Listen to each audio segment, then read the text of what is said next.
Well, hey there, guys. I'm Axel the Beast, and this is the Curiosity Shop, the Zelda Dungeon video mailbag where I answer your Zelda questions.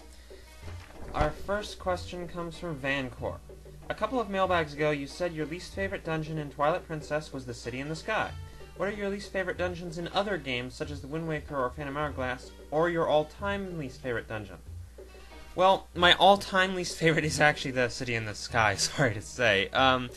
From Ocarina of Time, it would be the Fire Temple, because I just didn't like how it was like, the whole dungeon was arrayed like a constant climb, and if you fell, you'd have to go back up. That was the one dungeon I actually used the Furore's Wind item a lot in, because I didn't want to climb back up. I didn't want to. And, I don't know, I just didn't like, I mean, a climbing dungeon could be done well. I didn't feel the Fire Temple was. In Majora's Mask, I actually liked all the dungeons in that game, but if I had to pick one, I'd say the Snow Temple. Or if you count the mini-dungeons, then I'd say the Gerudo's Fortress, because that one was just sorta, I don't know, lacking in every possible way. In the Minish Cap, it was Deepwood Shrine, pretty much just because it was the first dungeon, and it just wasn't that interesting. In Phantom Hourglass, it'd be the Temple of Flame for the exact same reasons, and in Spirit Tracks, the Forest Temple for the exact same reasons. In the Wind Waker, I would probably have to say either the Wind Temple, or if you'll allow me to count it, the Forsaken Fortress, because it was not much to the Forsaken Fortress. But the Wind Temple I just found kind of annoying for not dissimilar reasons to the City in the Sky. How about you guys? What are your least favorite dungeons from all the games, and what's your least favorite of all time, if you could pick one? Phantom X asks, I was wondering, what do you think is the best of the newer returning items in Skyward Sword? My favorite item, would probably, from what we've seen, of course, I'm pretty sure there's going to be more, is actually the whip, I think. Because, you know, the snake whip was cool in Spirit Tracks. It was an interesting item. And, but I feel like, from what I've seen in the trailers, it sort of looks like the new whip is sort of a combination of the snake whip and the hook shot. It looks like you can reel in items, which is something the snake whip could do. It also looked like it let you swing and pull yourself to stuff, and that just sounds like it'd be a cooler item than the hook shot. It'll allow you to do the same things, but also add more variety, and I just like that idea a lot. And yeah, so I'd say the whip is the most interesting looking to me. I didn't think the beetle was terribly intriguing, but it was cool. But what are your guys' favorite items from what you've seen? And do you think there'll be more? I definitely do. Shadow Zora asks, how would you feel about future Zelda games having experience features like in the Adventure of Link? The thing is that, you know, in a way, if you added an experience feature, which would be an RPG-like quality, it would feel kind of weird because they've never been in Zelda. And to be honest, I've sort of liked how Zelda has managed to keep a character progression system of sorts without having to focus on silly numbers. It was just about the items you get and the amount of health you got. It wasn't about like numbers of experience points or strength points and things like that. I kind of like that about it, but at the same time, it's had a bit of a boring character progression system. So, you know, ultimately, I don't think adding experience points is going to change anything for the worse. So I say why not, though perhaps there are more natural ways they could do it, ways that would feel better to the current systems of the Zelda games of character progression. Maybe they could do that instead, but I don't know.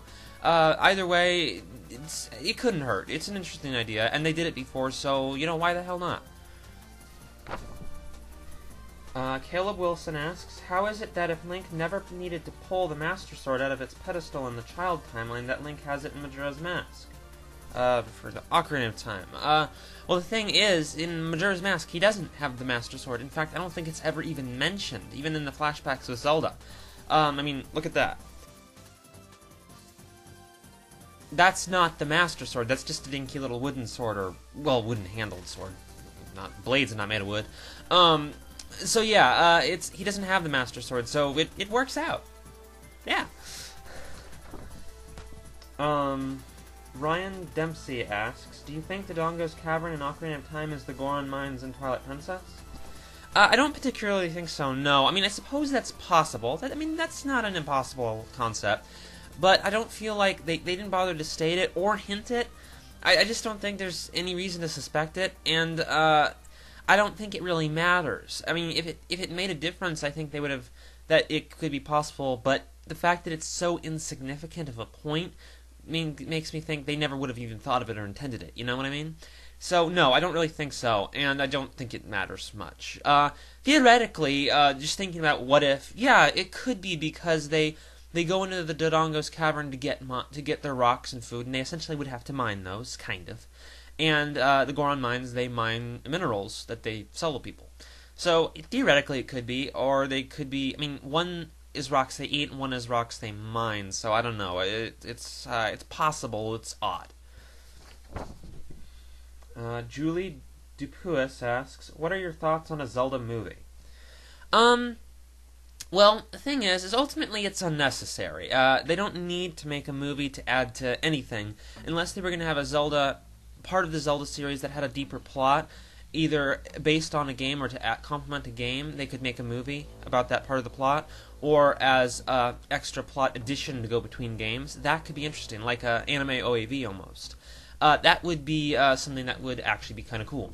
As for any other kind of movie, I don't think it would really add to much. It would be kind of fun. It'd be kind of cool. I don't think there's no harm in it, ultimately. Even the Hero of Time, as cheesy as it was, it didn't do any harm to the series itself. I still understand Nintendo's reasons for taking it down, and I support that. But I'm just saying it doesn't do any harm to the series to make a movie like that if they decide to make an official one, even if it was that bad. Well, maybe some people would take it less seriously, people who hadn't been Zelda fans, but that's not a huge concern considering how popular Zelda is. So ultimately, why not? I mean, someone's probably going to do it eventually because it'll make money, and it's not going to hurt anything, even if it sucks. I'd like it to be good. I don't really care either way. It's just, it'll be interesting, it'll be fun, whatever. Megatectite asks, about Skyward Sword, I think the bow is not very smart because right-handed people would pull the bow back left-handed. Left-handed people would pull the bow back right-handed. What do you think? Well, ultimately that's the advantage of having the switching options for right-handed and left-handed people.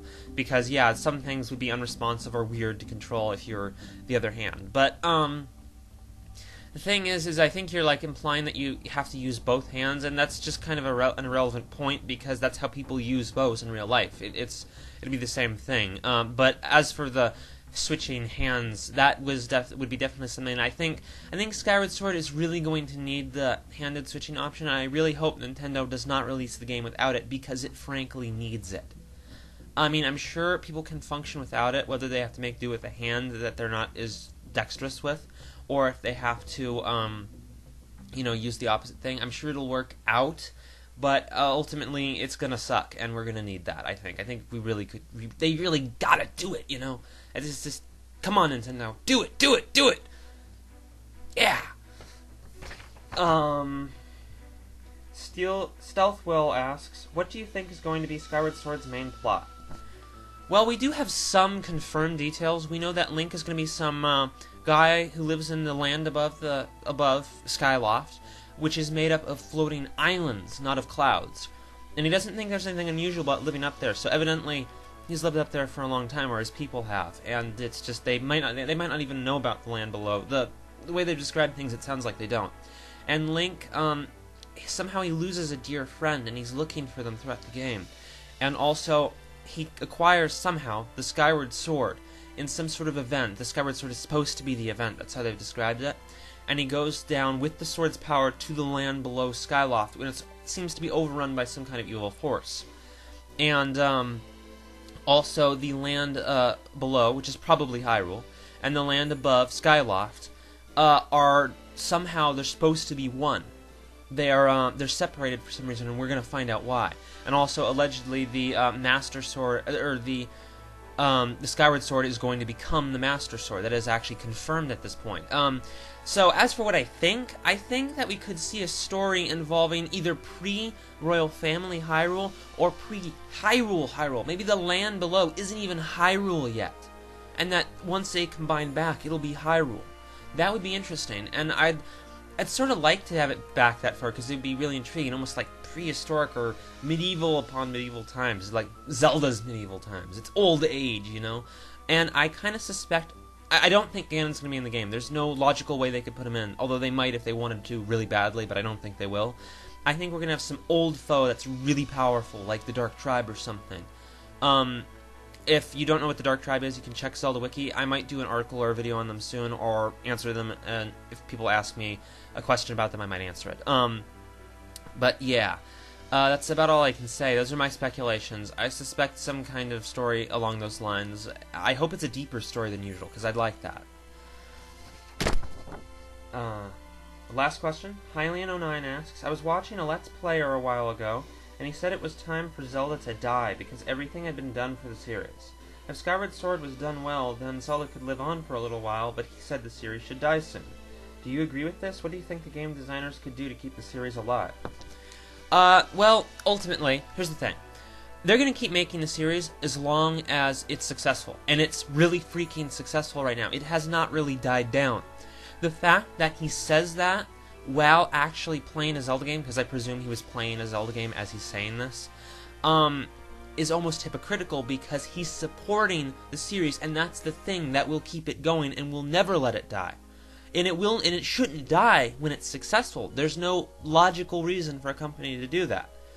So in a way, he's sort of contradicting himself a bit. But I don't think the series is going to die anytime soon. The way it's been going, they just keep making games, and they're almost standalone. So they're going to keep making games until they can't, and that's when it will not sell.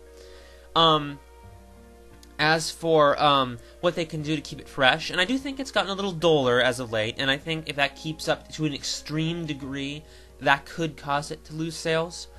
I think what they need to do is they just need to keep coming up with new ideas. They can, like the dungeons, sometimes I feel like the dungeons don't realize their potential. You can come up with a concept and have the whole dungeon milk that concept. You can have much more depth to the story and the characters while still having open-ended gameplay, and thus adding depth to the gameplay.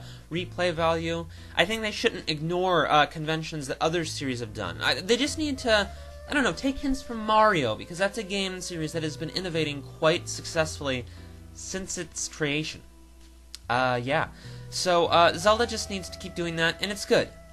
That's all I gotta say. That's it for this time, guys. Be sure to send your questions to the email address in the description, and later.